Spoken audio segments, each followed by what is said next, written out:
আমরা তাদের শত্রু শুধু বিএনপি, তাদের শত্রু শুধু জামাত।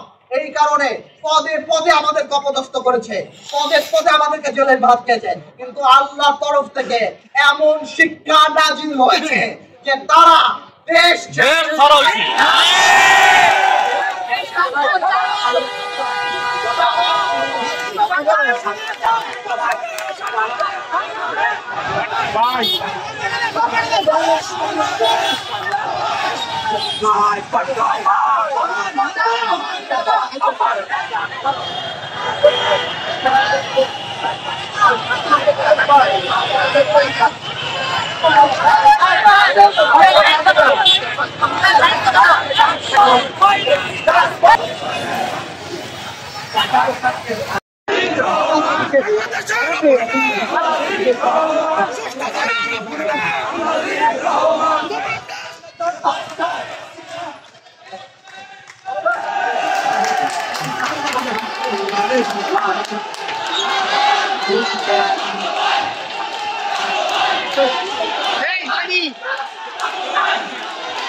Bangladesh!